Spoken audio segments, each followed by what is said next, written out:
نبی علیہ الصلوۃ والسلام کے صحابہ کی زندگیوں کو پڑھیں تو یہ بات سامنے آتی ہے کہ واقعی ایک ایسی جماعت تیار کر دی کہ انسانوں میں ایسی جماعت کا ہونا اللہ کی ایک خصوصی مہربانی تھی۔ ایسے عظیم لوگ تھے، مخلص لوگ تھے، اللہ سے ڈرنے والے، شریعت پر عمل کرنے والے، دین کی خاطر اپنی زندگیوں کو قربان کرنے والے۔ چنانچہ خلفائے راشدین کے بعد جن صحابی کا آج تذکرہ میں کروں گا ان کا نام ہے حضرت طلحہ رضی اللہ تعالیٰ عنہ۔ یہ سیدنا صدیق اکبر کے قبیلے سے تھے، بنو تمیم میں سے تھے۔ جیسے ہوتے ہیں نا ہماری برادری کا بندہ ہے، تو یہ حضرت صدیق اکبر کی برادری کے بندے تھے، اور یہ سابقین اولین میں سے ہیں، شروع میں ایمان لے آئے۔ ان کے ایمان لانے کا واقعہ بڑا عجیب و غریب ہے۔ ایک مرتبہ یہ تجارت کی غرض سے بصرہ گئے ہیں۔ فرماتے ہیں کہ وہ میلہ لگا ہوا تھا تو میں وہاں پر کچھ اپنی خرید و فروخت کر رہا تھا۔ اچانک ایک مکان کے کھڑکی سے ایک راہب نے سر نکالا اور پوچھا تم میں سے کوئی حرم کا رہنے والا بھی ہے؟ مجمع سے پوچھا تو فرماتے ہیں کہ میں نے کہا ہاں میں حرم کا رہنے والا ہوں، مکہ کا رہنے والا۔ اس نے کہا کہ بتاؤ کیا احمد کا ظہور ہو گیا ہے؟ کہتے ہیں نام سن کے میں حیران ہو گیا کہ یہ نام تو کبھی نہیں سنا تھا۔ میں نے پوچھا احمد کون؟ اس نے کہا کہ ہماری کتابوں میں لکھا ہے احمد بن عبداللہ بن عبد المطلب، ان کا ظہور ہونا ہے اور وہ اللہ کے آخری نبی ہوں گے، مکہ میں ظہور ہوگا، پھر کچھ عرصہ کے بعد وہ مدینہ ہجرت کریں گے۔ میں نے کہا ابھی تک تو ظہور نہیں ہوا۔ وہ کہنے لگا ہماری کتابوں میں تو لکھا ہے کہ اسی مہینے اس کا ظہور ہونا ہے۔ آپ اندازہ لگائیے کہ سابقہ کتب میں مہینے تک کا اندازہ ہوتا تھا کہ نبی علیہ السلام نے کب نبوت کا دعویٰ فرمانا ہے۔ وہ کہتے ہیں کہ میں نے یہ ساری باتیں یاد کر لیں، میں جلدی سے واپس مکہ مکرمہ لوٹ آیا۔ میں نے لوگوں سے آ کر پوچھا کوئی نئی بات پیش آئی ہے؟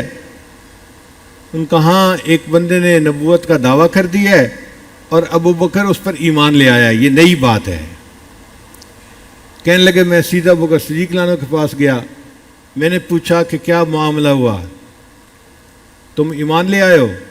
صدیق اکبر نے جواب دیا ہاں میں ایمان لے آیا ہوں، اور تم بھی ان کی خدمت میں جاؤ اور تم بھی ایمان لے آؤ، وہ حق پر ہیں، وہ اللہ کے سچے رسول ہیں۔ جب صدیق اکبر نے یہ فرمایا تو پھر میں نے ان کو پادری والا واقعہ سنایا، تو صدیق اکبر کہنے لگے اچھا پھر میں تمہیں خود لے کے ساتھ جاؤں گا، تم یہ واقعہ نبی علیہ السلام کو سنانا، ان کو خوشی ہوگی۔ تو سیدنا صدیق اکبر حضرت طلحہ کو لے کر آئے کہ جی ان کا ایک واقعہ سنانا ہے جو پیش آیا ہے۔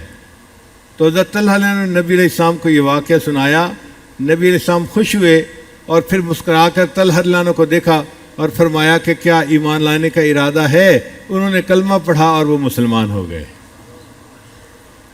جب مسلمان ہو گئے تو ان کے رشتہ دار بڑے غصے میں کہ پہلے ابو بکر دین چھوڑ گیا تھا، اب یہ بھی دین چھوڑ گیا۔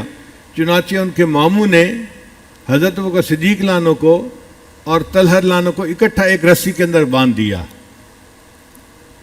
جیسے گھر میں دو رشتہ دار بیٹھے ہوتے ہیں نا، تو بیٹھے تھے، اس نے رسی سے پہلے ایک کو باندھا پھر دوسرے کو اکٹھا باندھ دیا۔